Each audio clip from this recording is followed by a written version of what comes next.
Hello, good morning. So, today's video is about how do you improve the speed of production in a factory.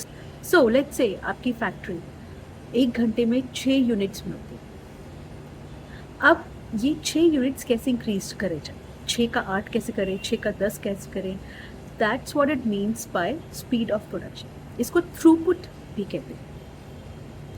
And the lesson is from this book, The Goal, by a business performance expert, Eliyahu Goldratt, who discussed कि ये कैसे किया जाए. Step 1 is take a round around your factory. Walk करिए अपने factory के around, क्या हो रहा है वहाँ पे, एंड सी कि कौन सी स्टेप्स पे इन्वेंट्री पाइलअप हुआ हुआ है, कहाँ पे मटेरियल्स इकट्ठे हुए हैं उस प्रोसेस से निकलने के. जहाँ पे ऐसा हो रहा है that means it's a bottleneck. वहाँ पे देयर इज़ अ स्कोप कि वो बॉटलनेक सॉल्व करा जाए. वो गुड्स जितना टाइम ले रहे हैं उससे कम टाइम में. So step 2, once you have identified कि इस स्टेप पे मटेरियल्स इकट्ठे हुए हैं तो मतलब ये स्टेप में स्लो डाउन हो रहा है. सो अब उसको कैसे इम्प्रूव करें, that is step 2. Now what can we do? It really depends on आप क्या बना रही हैं और आपकी फैक्ट्री में कैसे चीज़ें मैनेज होती हैं. But few things are, for example आप मशीन्स एक्स्ट्रा लगा सकते हैं, वेरी ऑब्वियस.